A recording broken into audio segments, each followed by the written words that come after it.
पूर्वी दिल्ली लोकसभा चुनाव कार्यालय का उद्घाटन एक विज्ञान लोक में विधिवत पूजन अर्चन कर किया गया। इस मौके पर पूर्वी दिल्ली के भाजपा प्रत्याशी हर्ष मल्होत्रा ने सपत्नीक पूजा कर कार्यालय की आधारशिला रखी। इस कार्यक्रम में मुख्य अतिथि भारतीय जनता पार्टी राष्ट्रीय महामंत्री तरुण चुग, राष्ट्रीय महामंत्री दुष्यंत गौतम दिल्ली।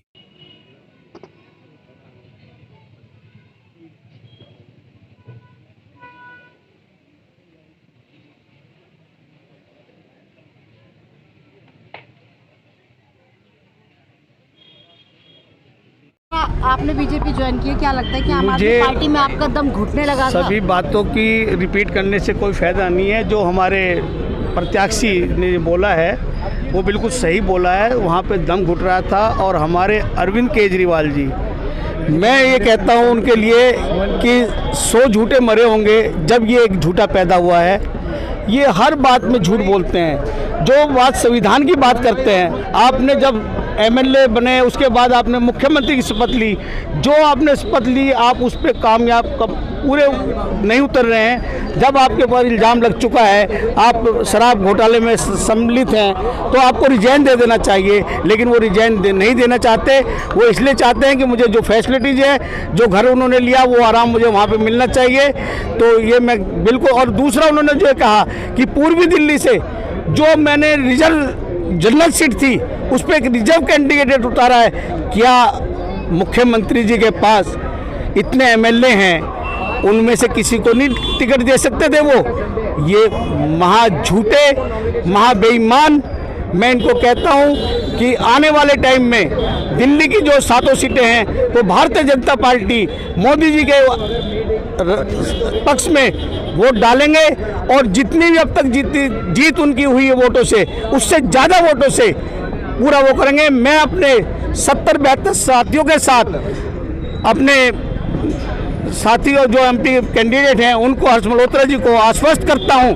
और पूरे ऊपर जो हमारे नेता हैं उनको सबको आश्वस्त करता हूं कि मैं आने वाले टाइम में सभी के साथ मिलके आपके कैंडिडेट को भारी बहुमत से जिताकर इनको लोकसभा में भेजूंगा, ताकि हमारे मोदी जी आने वाले टाइम में पूर्वी दिल्ली से हमारे मल्होत्रा जी को सरकार में लें और ये हमारा प्रतिनिधि करें।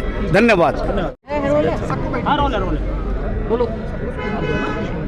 सर, आज उद्घाटन हुआ है, क्या इस दिल्ली में आज तैयारी रहेगी? भगवान राम के जन्मोत्सव पर, रामनवमी पर हमारे हजारों कार्यकर्ता पूर्वी दिल्ली लोकसभा के चुनाव कार्यालय के शुभारंभ पर यहाँ पर थे।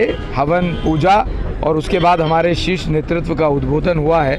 सभी कार्यकर्ता बहुत प्रसन्न हैं कि आज बहुत पवित्र दिन हमारे चुनाव अभियान का शुभारंभ हुआ है। सर, आम आदमी पार्टी के जो कार्यकर्ता बीजेपी में शामिल हुए हैं, मंच पर उनका स्वागत भी किया गया, उनके लिए क्या कहेंगे? क्या वजह रही कि उन्हें पार्टी छोड़ के बीजेपी में आना? आम आदमी पार्टी भ्रष्टाचार का पर्याय बन गई है।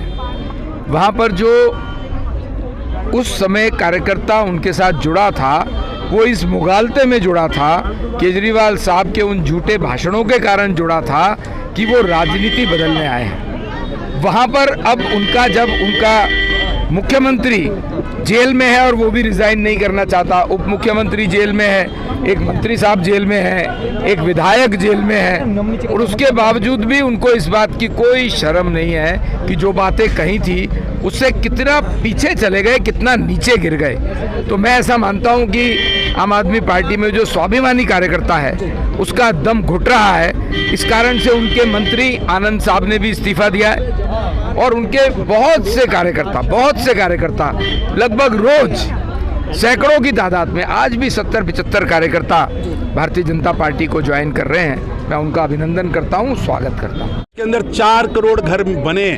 और अगर राहुल गांधी जी आपको लिस्ट चाहिए तो हमसे ले जाइएगा। आपके 6 दशकों में जितने घर आपने बनाए होंगे गरीबों के लिए, उससे 50 गुना घर हमने बनाए हैं। और 3 करोड़ नए गरीबों को घर देने का गारंटी मोदी जी की गारंटी है। देश के अंदर 70 साल से ऊपर का हर प्रौढ़ अब 5 लाख के मेडिकल इंश्योरेंस में है। देश के अंदर नौजवान आगे बढ़े, देश की महिलाएं आगे बढ़े। क्यों नहीं आपने महिलाओं को आरक्षण दिया? आप तो शक्ति का अपमान कर रहे थे। और हम देश की शक्ति यानी को आशीर्वाद देने के लिए आतुर है। और हर तरफ एक ही कैंडिडेट है, नरेंद्र मोदी जी। जनता का असीम प्रेम। 10 वर्ष जिस तरह उन्होंने एक सन्यासी की भांति, एक तपस्वी की भांति अपने 10 साल के एक एक पल को देश को आगे बढ़ाने के लिए, गरीबों के जीवन में परिवर्तन लाने के लिए लगाया है। अब पूरा देश उमड़ पड़ा है मोदी जी को आशीर्वाद देने के लिए। और ये आशीर्वाद का वोट जब 4 जून को खुलेगा तो ये 400 पार होगा। मैं आज देख रहा था कि जिस तरह आज राहुल गांधी जी और अखिलेश यादव जी ने प्रेस की है, वो मुंगेरी लाल का हसीन सपना दिन के उजाले में ले रहे हैं। दिन के उजाले में ले रहे हैं। सर उन्होंने कहा सुफड़ा साफ होने वाला है।